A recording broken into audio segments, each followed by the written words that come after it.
Call the meeting to order. Oh, thanks, Gary. So I'll call the meeting to order, the NCAC February 8th general membership meeting. Welcome, everybody. Good to see everybody this morning. We got a good amount of folks here today. We've got a number of things to talk about today.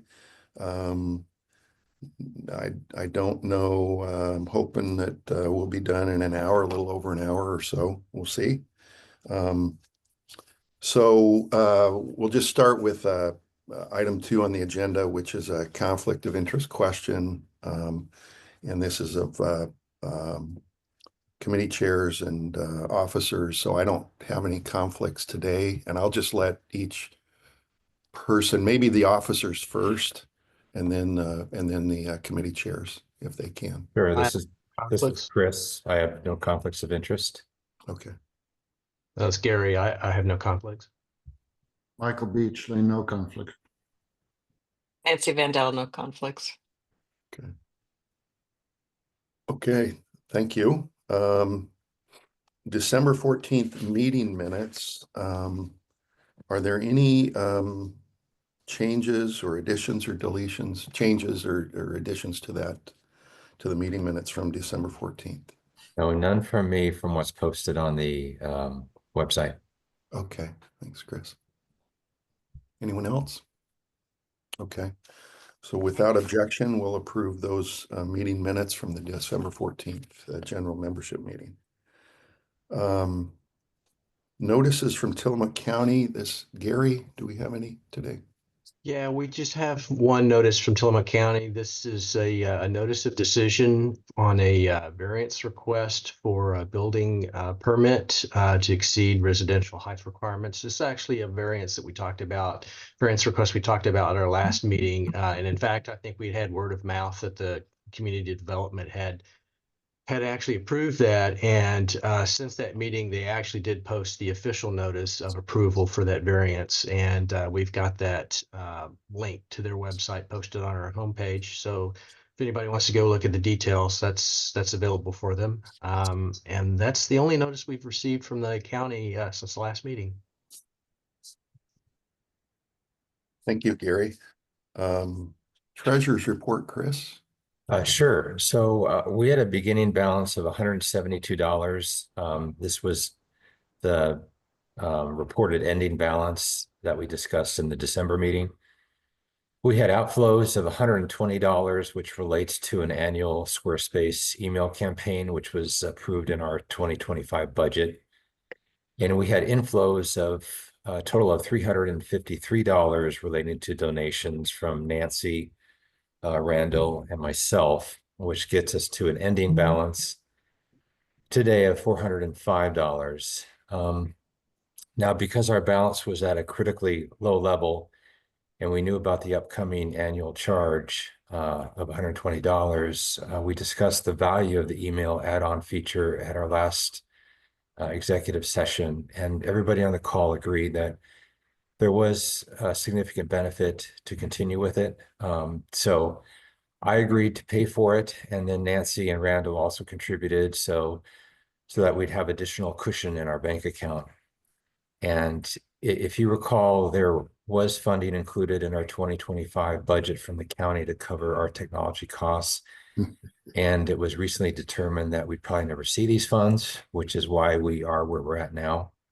So I'd just like to remind us that we are self-funded, and if you feel that the NCAC provides value to the community, we'd certainly welcome your donations to keep us operating through this and future cycles. Any questions? Okay, Kim had one. go ahead. Go ahead. How do we donate? There's a donate button on our website. Okay. So that's all done through the Squarespace and PayPal. And that's probably the easiest way. So you guys doing all the work are also paying for everything? Just to be clear? So far we have, yeah, but we have received donations from others outside of the officers and other stakeholders. Yeah. And how many potential donors in Nescoin do we have? How many of us? Well, I guess technically there'd be what, 800 and some Yeah, quite a few. folks within our Yeah. community. Yeah. Have you So ever yeah, thought if of, if everybody donated $1, we would be in good shape. Or $10? Yeah. Yeah. hey, Chris, have you Yeah. ever thought of posting it on Nescoin and Friends, asking for donations? No, I haven't, but that's not a bad idea. Okay, I could do that for you if you want. Okay, And great. I'll help Candace in any okay. way I can to Okay. get donations coming in. Okay. Okay. Okay, Well, thanks thank so you much. both. Thank you both for that. And thanks, Chris, for the report and for the update. It's just great. And thank you for your donations. So that would be great. Candace and Kim, thank you very much. I'd like to mention that Michael Beachley also donated, I think, back in Okay. December. So Okay. I'll send something after the meeting, Okay. Okay.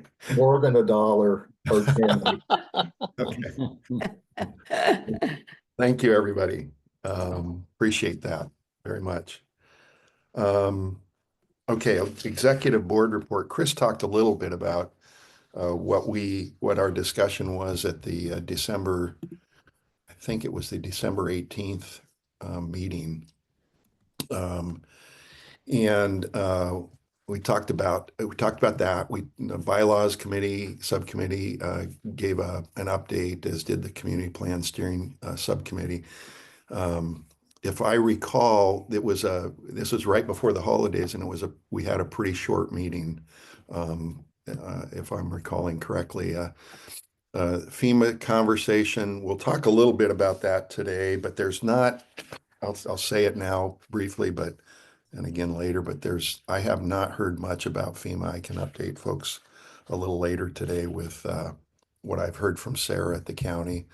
But we didn't talk much about that even at the executive board meeting. So it was not sort of one of our content heavy meetings in terms of the executive board on that date. Let's see. So the next item, number 7, is April elections. So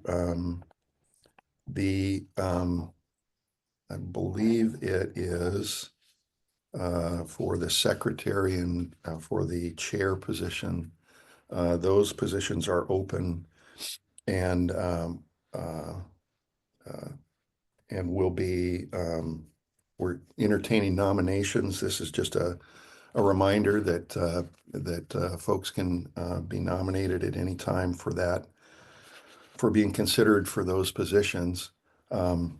They can contact me. They send an email to me. We have, and that's fine. They can even be at the day of the meeting in April. That meeting will be, just so that folks know, I'll be away overseas then, and so Alex will be running that meeting on that date, the April meeting, general membership meeting, and I'll talk to him ahead of time in terms of agenda items and stuff. He'll be there with the executive committee in both February and March, so he'll be up to speed on that. But the nominations are open, and so please consider, speaking with folks in the community about maybe thinking about taking on a position here with the NCAC. Those 2 positions, secretary and chair, are open, and so all folks who are interested, and if you hear folks who are interested and they have questions about it, they're welcome. You can shoot them to myself or Gary, and we can answer questions that they might have in terms of what we do and how much time it takes and that kind of stuff. So so those nominations are open. Mark, Yes. can you say if anybody has been nominated? Not to my knowledge, Tom. No. Okay, Yeah. Not yet. you would know. Yeah, I would know. Okay. Item number 8 and Mark, go ahead. Yes. can you just say how they can reach you or the board info at NCAC? Yeah, that's a good way to do it. Info at NCAC is a good, and that's on our website. So, so item 8 is announcements. We have 2 today, and these are, I guess I would just term them sort of public service announcements. And we have one from, I saw Wyatt here. So Wyatt, in terms of the volunteer fire, Wyatt, maybe you could speak to that? Sure. Thank you. For your information, the Nesco station here, Station 84, is staffed by 7 volunteers, and it's one of 5 all volunteer staffed firehouses in our district. And obviously, we're backed up by a career staff out of Hebo, but we're the first response to the Nescoin area. Unfortunately, a good number of the volunteers work out of the area during the days and sometimes on the weekends. And that includes Alex, by the way.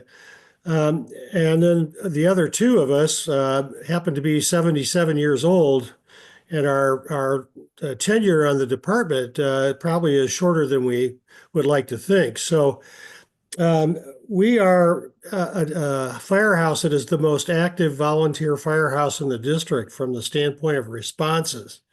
And that includes not just fire, it's motor vehicle extrication, motor vehicle accidents, ocean rescue, as well as medical events that some of us are trained to now deal with. But our volunteer staff down here is obviously not providing the coverage that we would like to have because of the conflicts with employment and those kinds of things. And so we're actively looking for volunteers, and that obviously, because of the age of myself and one of the other volunteers, doesn't require us to run into burning buildings anymore. There are other roles that volunteers of even my age can fulfill.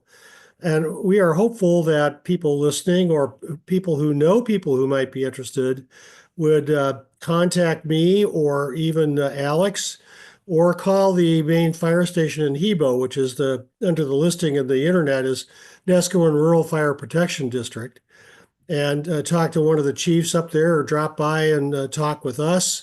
If you ever see us at the fire station, we'll give you a tour.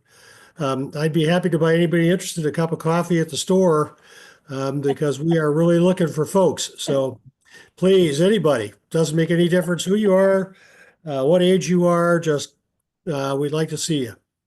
Thanks. Okay, thank you, Wyatt. Any questions for Wyatt while he's here? Okay. You Go ahead. have one. Go So ahead. Wyatt, you said for one of the most active units, about how many fires do you handle, or what do you do beside Well, what do you do that's besides the fires themselves?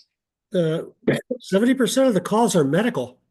Oh, Stroke, heart attack, bleeding events, shortness of breath, COPD type things, diabetic issues, as well as run the gamut of whatever medical issues we can have. And so we have, thankfully, one trained EMT at our fire station who is also a nurse.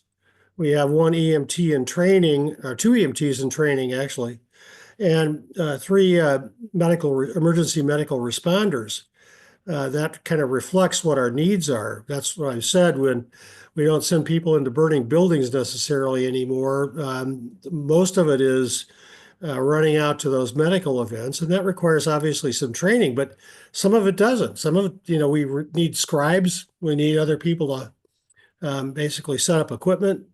And, there's a role for anybody who wants to. I write grants for the department now. So anyway, it's just important that we keep it staffed. And I know that sooner or later, we're going to be understaffed here, if we're not understaffed already. So I look at all of the faces here and I see every one of you a potential volunteer. Okay. All right. Thanks very much. Any other questions? See any here? Okay. All right. Thank you. Thank you, Wyatt. Okay, and Tom, Sorry. Tom, Sorry. Yeah, thanks. there you are, Tom. My name is spelled incorrectly for how it's pronounced, so I apologize. If I can share, let's see, apparently I can.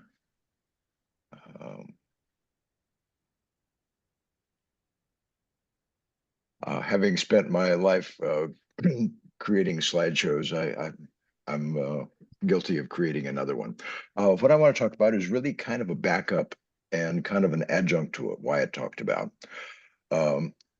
There is an organization called Community Emergency Response Team, which works with the fire department as a core of people who understand and can help in emergency situations. Once again, like the volunteers who are of advanced age, as am I, we aren't the type that run into burning buildings, but we are the type that might hand off water to a fire person who's just come out of a building. So we are an adjunct to the emergency system, loosely associated with the fire department. See if I can go to. I just changed my computer setup, and now, okay, there we go. What is it? Well, basically, it's a nationwide program to train individuals in personal and community disaster preparedness. And the personal part is really pretty interesting in that I learned when I went through the training, I learned a lot of things that caused me to be more prepared for things that might go wrong. As everybody, I think here is well aware, we live in a disaster-prone area, both major disasters, like if we have the big rip happen to the Cascadia event, where we might be cut off for months, or forest fires, or major traffic problems. Basically, it's a locally sponsored, locally led, locally focused group that has a formal nationwide program as its base. That gives us the advantage of having a lot of training materials available. We support primary response efforts. As I said, we don't go into burning buildings either, but we do help. We do help organize and be the kind of the a lot of times, a lot of the gophers for the people who are trained professionals. And this program is not a replacement for professional people, and it's not a single event. It's an ongoing training. So you do have the opportunity to learn more. And if I can do that correctly, basically, we live in a dangerous place. As I said, we have, I forgot the tsunamis. That also is a distinct possibility. And we don't have enough infrastructure to cope with something major. The fire department relies heavily on limited volunteer, as Wyatt said. And Tillamook law enforcement presence for organizing things is, shall we say, limited. I think there's one person assigned to the lower South Tillamook. We don't have a lot of support there. Basically, what we are offering here is an opportunity to learn about CERT. And this is not a commitment to join. This is a informational session, which is going to talk about in a lot more detail than I can, and probably a lot more expertise than I can, about what it is and how to become involved if you want to. I found, as I said, my personal knowledge was very useful in terms of being emergency preparedness. So I've benefited even not only from participating in this organization as a community effort, but also as a personal protection thing. So here are the details. I won't bore you by reading them, but I will point out the two bottom emails addresses. If you want some official information about it, you can go to the South County CERT at gmail.com. If you want to know more about the personal stuff in terms of what it takes to, in terms of ongoing commitment, the commitment level is certainly less than it would be for a volunteer fire department. But it is still a commitment, and sometimes the fire department will call upon us to help them out in things. So if you have any questions on that as they come up, you certainly can email me. Part of what the Bylaws Committee is doing is specifying that the minutes of the meetings should have a copy of all the presentations. So this information should be posted with the minutes at a pointer to it. Any questions? This is an opportunity to learn. Go ahead. Go ahead, Nancy. So you know me, I have to keep asking, but I just want to thank you both for your presentations and just say my husband and I attended CERT training a few years ago where I live, and I was surprised at how much, like you, Tom, how much I learned about personal training on just even how to operate a fire extinguisher correctly, but how to, just what kind of supplies to have for emergencies and how to be packed and ready to go and and medical kinds of things. It's excellent training, and I don't think there's any cost associated with it. There wasn't for us. No, So no costs associated. We get a lot of training. Mhm. For instance, we've gotten first aid training, how to use an AED, which I forget yeah. basically what the initial stand for. Somebody can recover from a heart attack with this automated device, so you don't have to do the paddles and all that sort of thing. It's basically is automated. But yeah, you can learn a lot, and the only cost is your time and learning. Okay. Oh, thank you. Thank you, Tom. Okay. Thanks very And much. there's a comment from There Bill another- in the chat. Okay. Let's see, Bill. Okay. So I'll just read Bill's comment. I originally joined CERT after being told by Neil Marcus, longtime NRFPD volunteer, that the training allowed an 86-year-old woman to pick up a car. Okay. I missed that part of the training. Yeah. Maybe that's coming. I don't know. It could be. It's ongoing, as I said. Okay. And they're then- great, but I should have mentioned they're a great bunch of people who Yeah. are involved in CERT, and they're all community minded and involved. That's a great way to do that. Yeah. And then Kim Anderson has a comment. I'm certified from California training. So Contact me or the other address, and we'll get you hooked up with the local people. Yeah. And it's ongoing training. So basically, everybody needs to be. I need to be recertified. Certified. Oh, that's an interesting combination. Anyway, so yes, please be in touch, and we'll get you hooked up with the local people. Okay. Thanks, Tom. And a question from Wendy Myers. Can we put the contact info in the chat? Okay, sure thing. Yeah, thank you, Tom. Okay. All right. Thanks again. So FEMA update. I'll just recap. I think we might have mentioned this in the December meeting, but what's happened with FEMA is that actually FEMA gave Tillamook County three not very good, well, bad choices to choose from. FEMA gave us three options, the county, three options.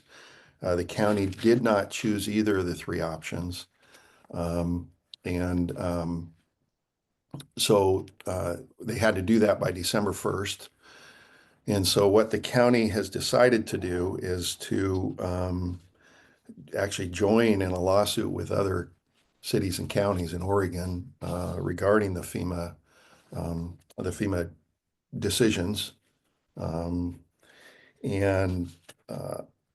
That instigated, so the response from Tillamook County is that that folks who want to actually use all of their land use rights, I so to speak, and if they want to do add-ons to their property, or they want to improve their property, or they want to build a new building on their property, the county has said at this point that you have to get a review from a biologist that says that what you're doing will result in no sort of damage to any of the endangered species that are on the list. I think there's 17 of them.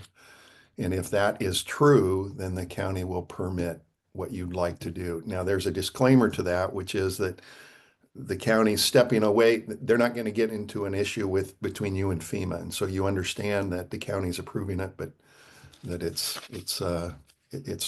there's no protection there, if I will, from the county in terms of from FEMA's response that might come with that. So Sarah in December mentioned that there had been a number, I mean, maybe under 100, maybe in the 70s or 80s in terms of building code requests or building permits in Tillamook County prior to December 1st, which is when the FEMA decision had to be submitted. And since December 1st, and this is old information because I think she told us this maybe in early January, but since the FEMA decision, there have been quite a lot less requests for building permits. So that's the update with FEMA. I haven't we haven't talked about it in quite some time. I haven't, at least with Sarah, and that's where that stands. I'll at this point I'll just open it to anybody else who might have any comments regarding that. If I've missed something or maybe there's a question. So if anybody's got something to add to that. I'm not sure who's going to speak for the Okay. Community Development Steering Committee, but I can Yeah. touch on that if I Okay. need to give the update. Mark, okay. I have a question, Mike Moyle here. Yeah. I'm a little confused on how FEMA is not a regulatory agency.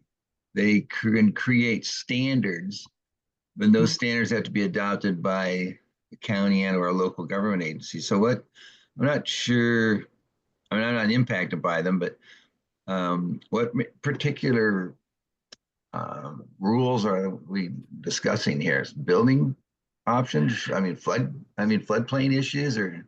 Yeah, it's mostly around floodplains. If you live within a floodplain area, I can't remember the term, but it's a high floodplain area. 100-year plan, probably. Yeah.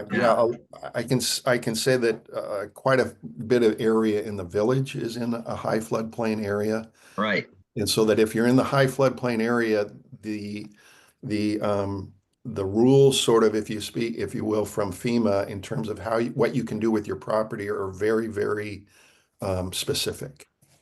Yeah, and if I could add a little bit to that in terms, you spoke a little bit about what jurisdiction, and that certainly is my understanding of some basis for the lawsuits.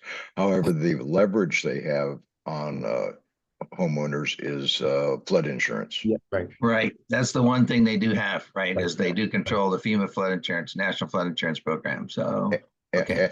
And their rulings are in as a result of a court action, as opposed to being them doing it. They're trying to adhere to a court order.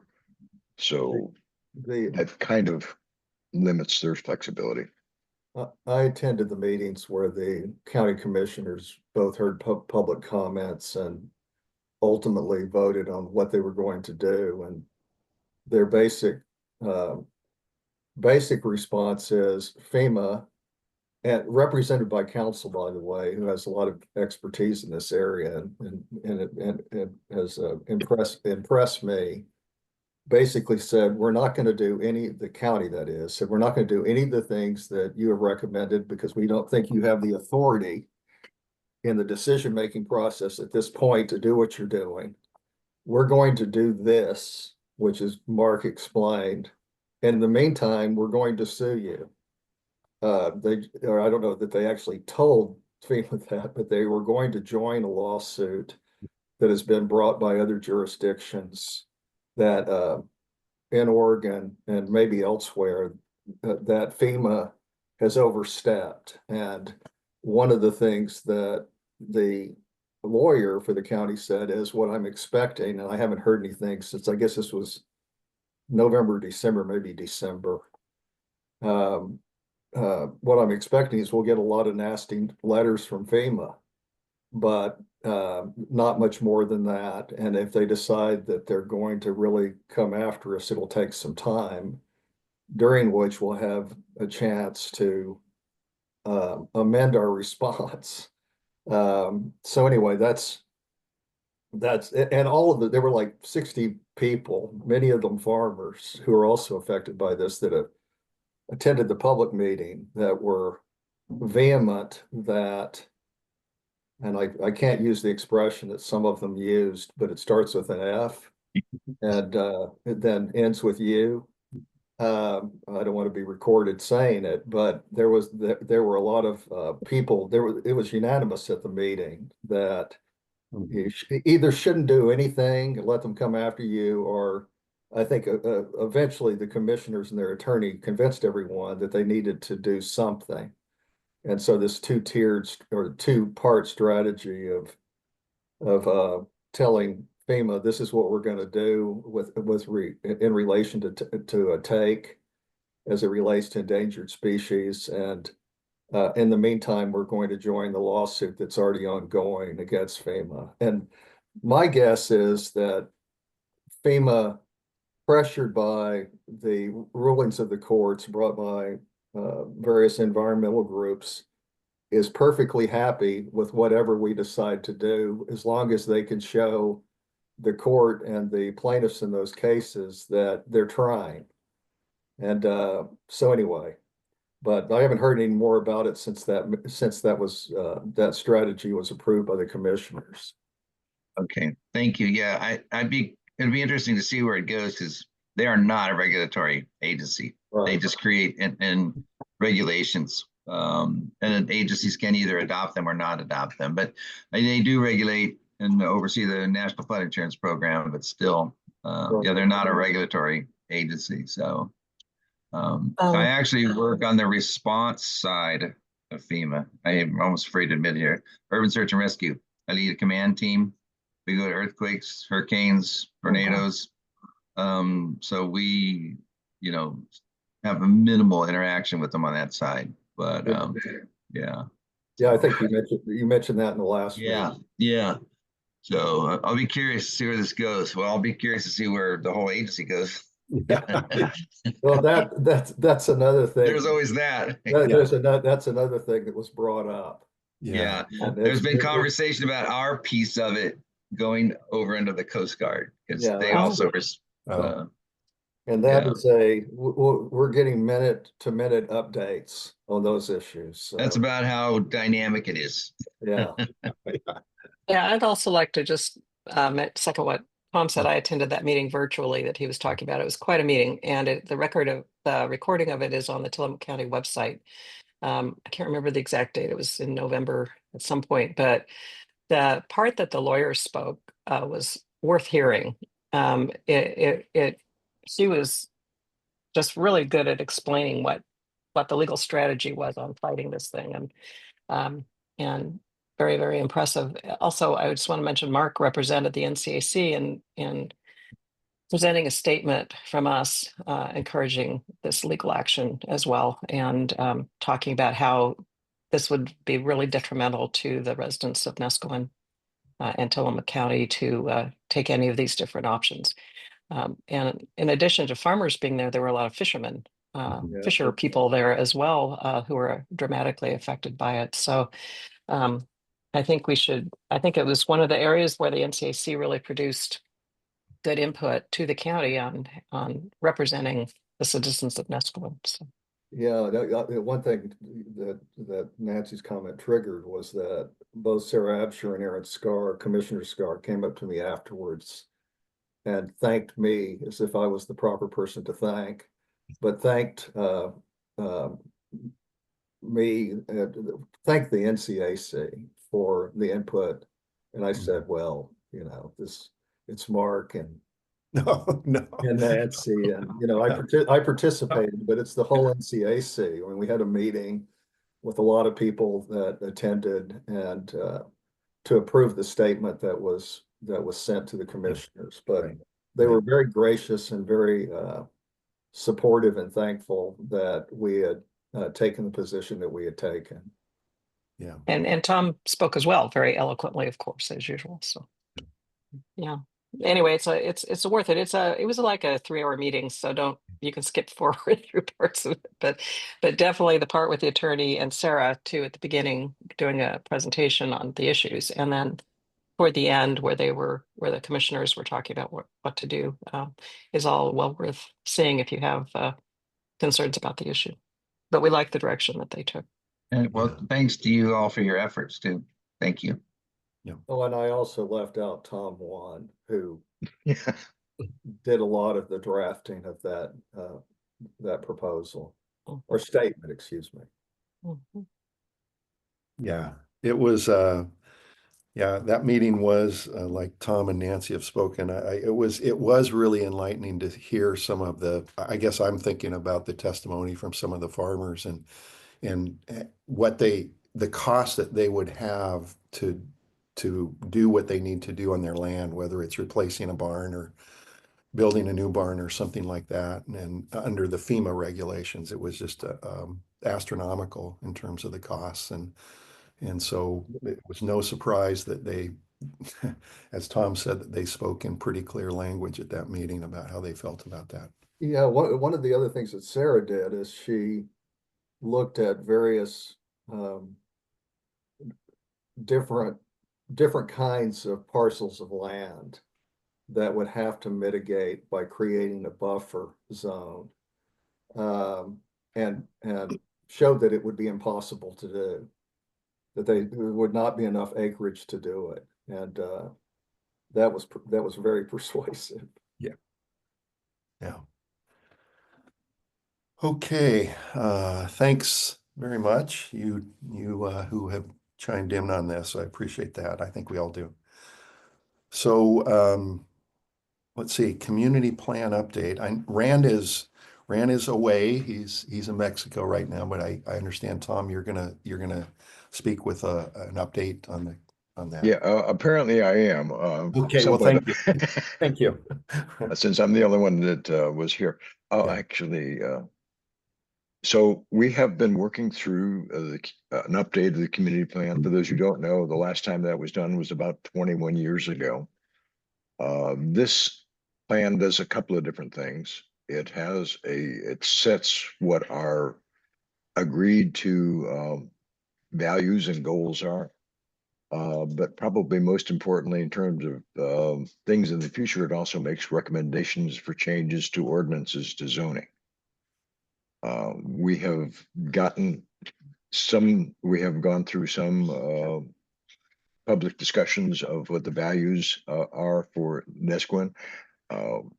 There should be, I believe there's a link on the website to the current draft, which I'm editing. But basically what we're doing now is we're ignoring FEMA in terms of anything. That's just beyond our understanding of being able to control.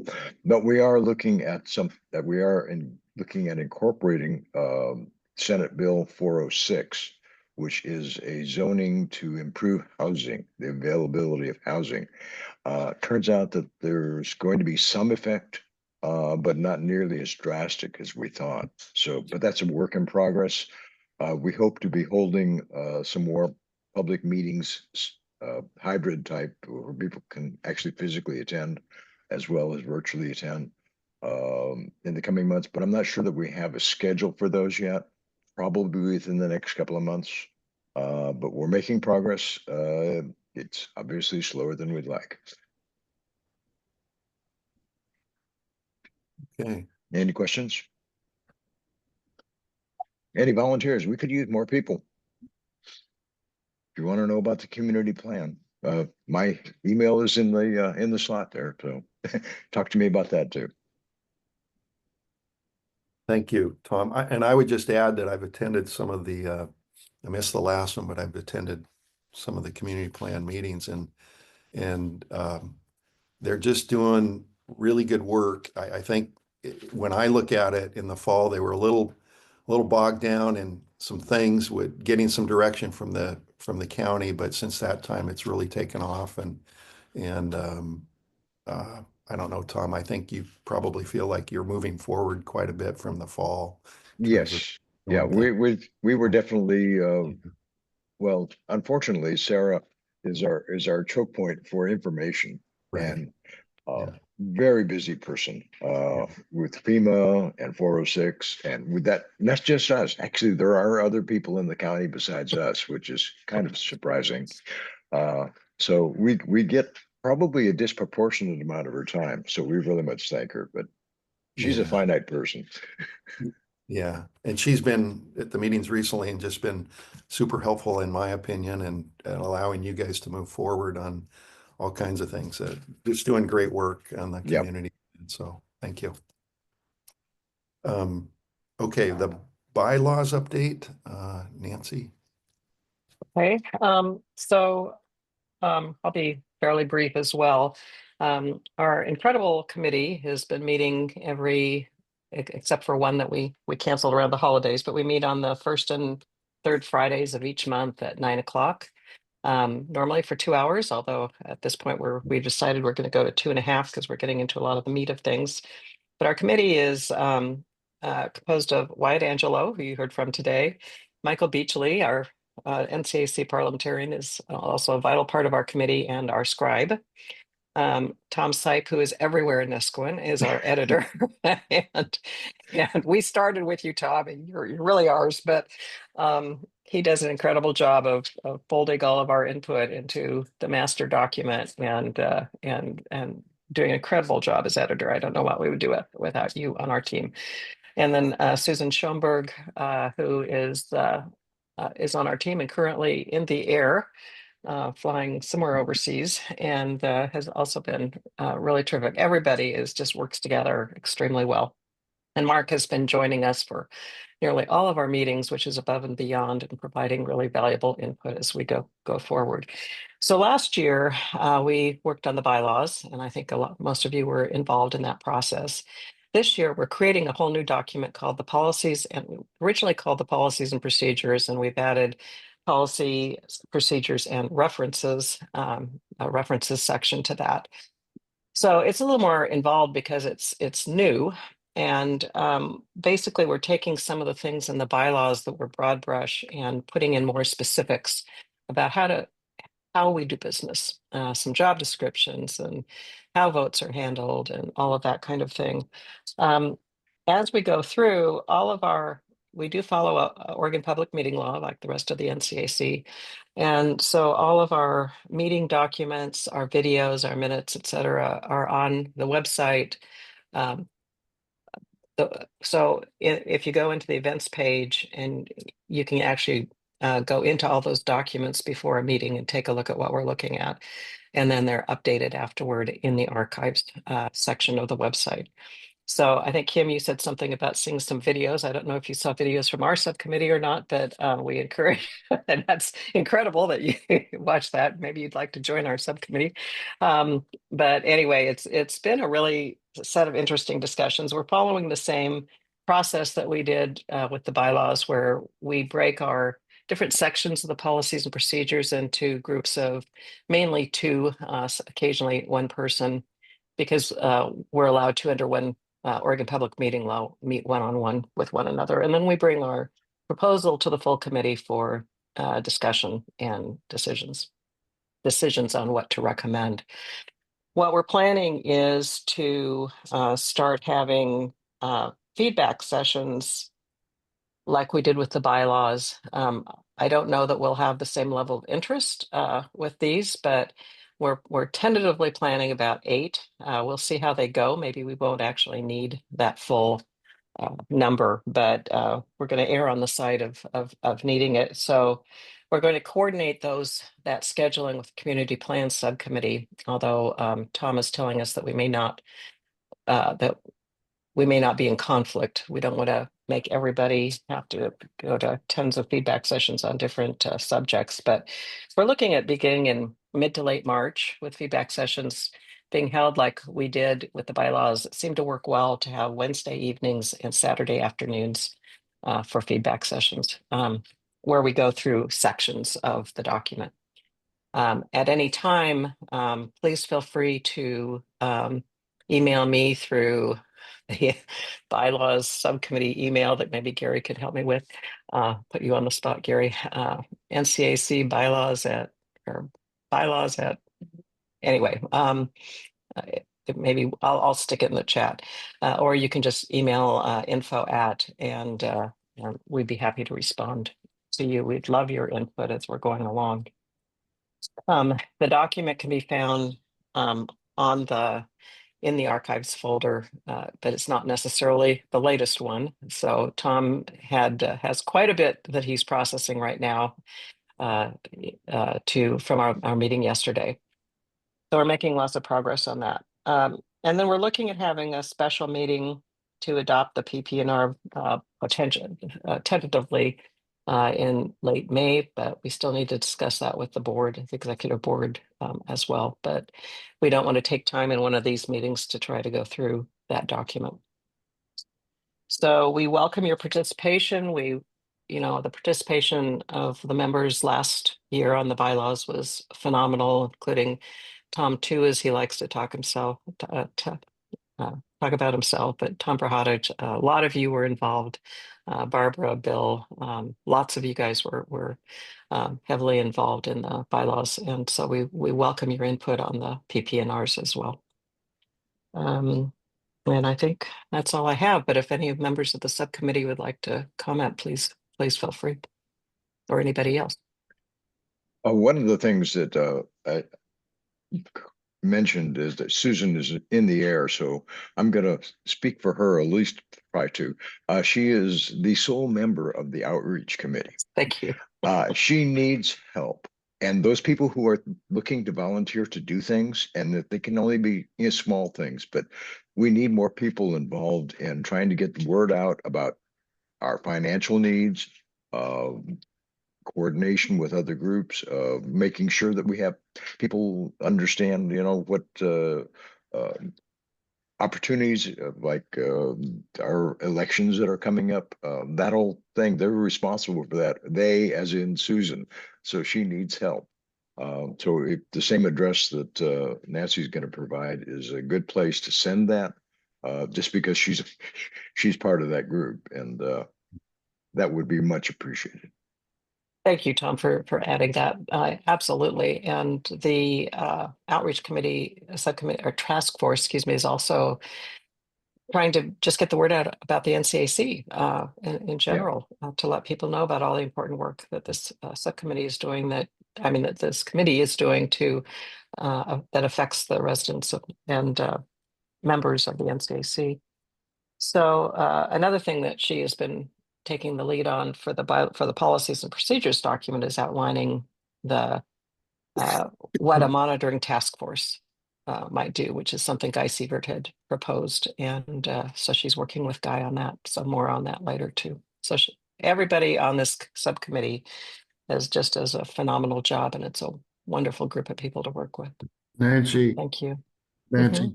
Yes. I shared with the committee yesterday that I've met 5 new residents of Nesco, and mostly in the South Beach area.